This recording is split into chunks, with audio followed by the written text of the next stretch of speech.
darkness, a still night in Egypt. The wind moves like something alive, and in the homes of the Israelites, a quiet fear. A single drop of lamb's blood glistens on a wooden doorframe. Inside, a family huddles together. They whisper prayers. They hold their children tight. Then, a scream cuts through the night. One, then another, then 100 more. Something unimaginable has begun. The final plague has come. And before the dawn rises, Egypt will never be the same. What really happened that night? And how did an entire nation walk out of one of the most powerful empires in history without lifting a sword? 400 years. That's how long the Israelites had been slaves. Their hands built Egypt's glory. Their backs bent under the weight of stone and whip. Generations born and buried in the dust of Pharaoh's kingdom. They prayed for freedom. But heaven seemed silent, until one day. A man returned from the wilderness. A man they had almost forgotten.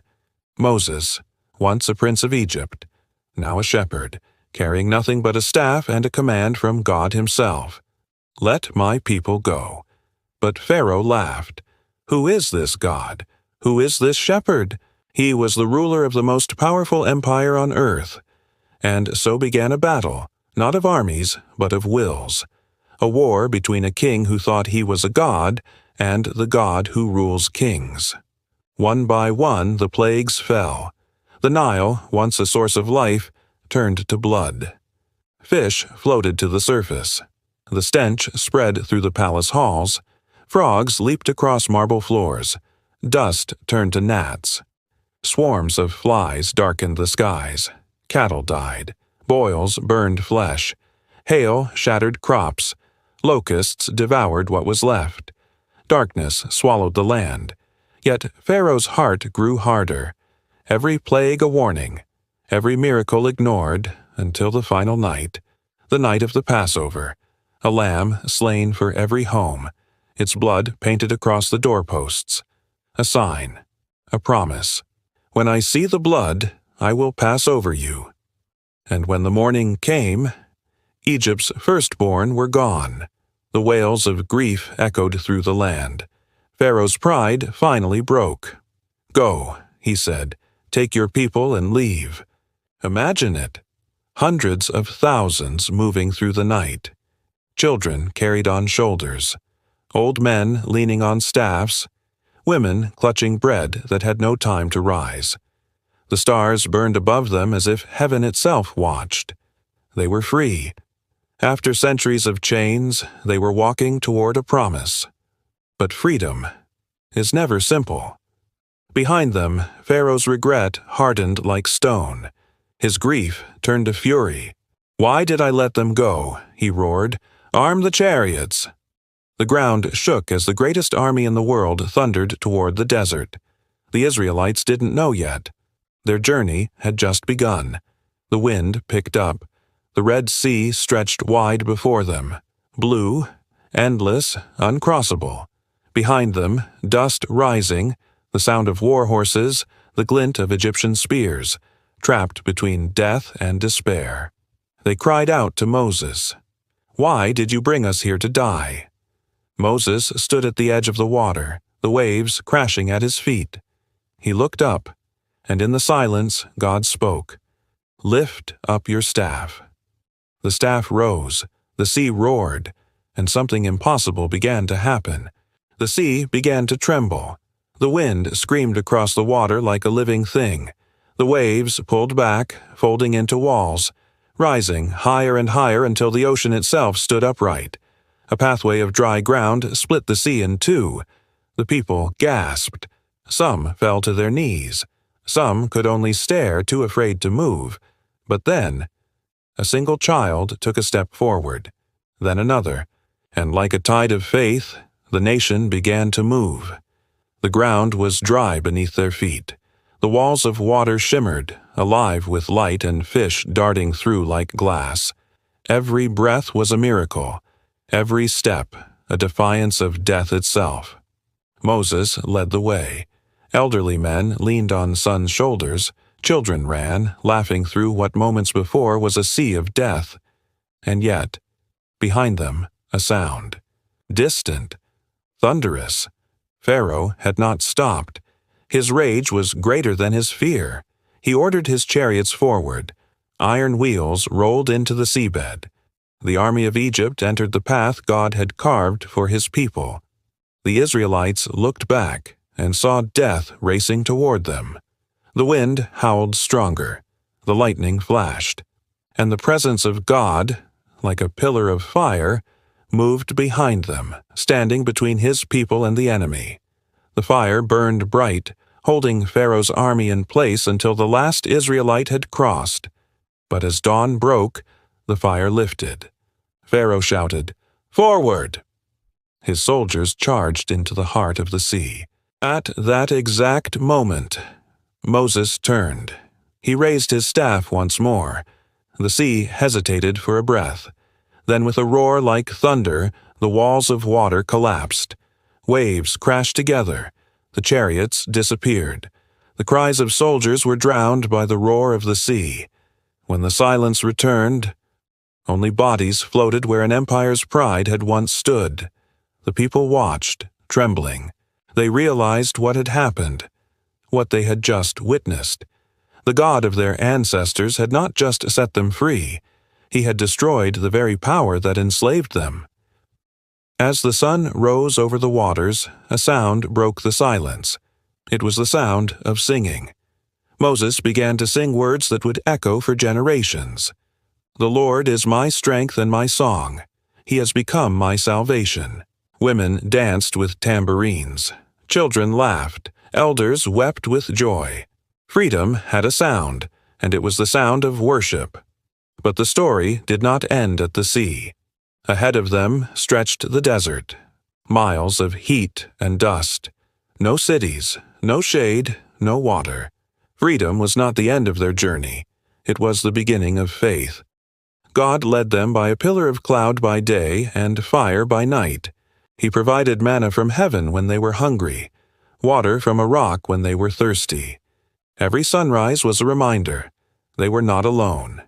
Yet, they still doubted. They still feared. "Why did we leave Egypt?" some cried. "At least there, we had food."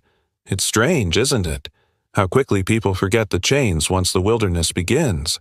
Then came Mount Sinai, a mountain wrapped in cloud and fire.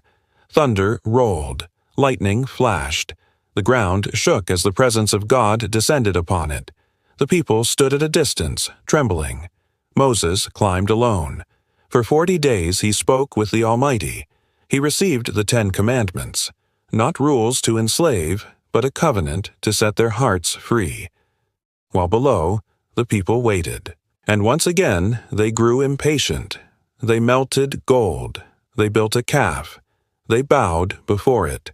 The very sin that once ruled Egypt now rose among the freed.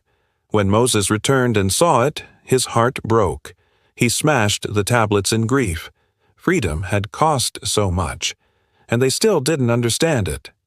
Moses climbed again, this time not as a prince or a leader, but as an intercessor, a man begging God not to abandon his people.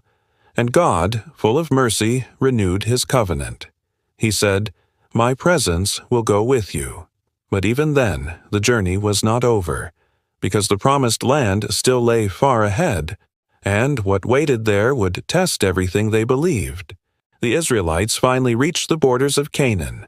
After years of wandering, the promised land was right before them, a land flowing with milk and honey, fields of green, rivers full of life. But standing before them were giants, strong cities, iron gates. And once again, fear whispered louder than faith. 12 spies went out to see the land. 10 returned with fear in their voices. "We can't do it," they said. "They're too strong." Only 2, Joshua and Caleb, spoke differently. "If God is with us, we can take it." But the people listened to fear. They wept. They complained. They forgot the sea that split for them, the manna that fell from heaven, and because of that, They turned back into the wilderness for 40 more years, not as punishment, but as preparation. A generation that had known slavery would not be the one to claim promise. Their children would. Years passed. The desert became their home, and Moses, the man who once trembled before a burning bush, had led them through it all. Now he stood on Mount Nebo, old, worn, looking across the Jordan River into the land he had longed for. He could see it, but he could not step inside. He lifted his eyes toward heaven and whispered one last prayer. The wind carried it away, and Moses was gone. The people mourned. But his story wasn't about loss. It was about legacy. Because the promise didn't die with him, it lived on through Joshua, through a nation that had learned to walk with God, one step at a time. For years, people have asked, did it really happen? Did the sea truly part? Could an entire nation survive in the wilderness? But maybe. The greatest miracle wasn't in the plagues, or the sea, or the manna. Maybe the true miracle was this, that God took a nation of slaves and taught them to be His people, that He turned fear into faith, chains into purpose, and wandering hearts into a story that would change the world. Because the Exodus isn't just history. It's a mirror. Every one of us has our Egypt. Every one of us has our Red Sea. And every one of us needs a moment when we choose to walk through, even when it looks impossible. Centuries later, another man stood on a mountain. He spoke of freedom again. But this time, it wasn't freedom from Pharaoh. It was freedom from sin. His name was Jesus, and he said, "The truth will set you free." The story of Exodus was only a shadow of something greater. Where Moses led people out of Egypt, Jesus leads hearts out of darkness. And, just like the Israelites, He doesn't always take the shortest path.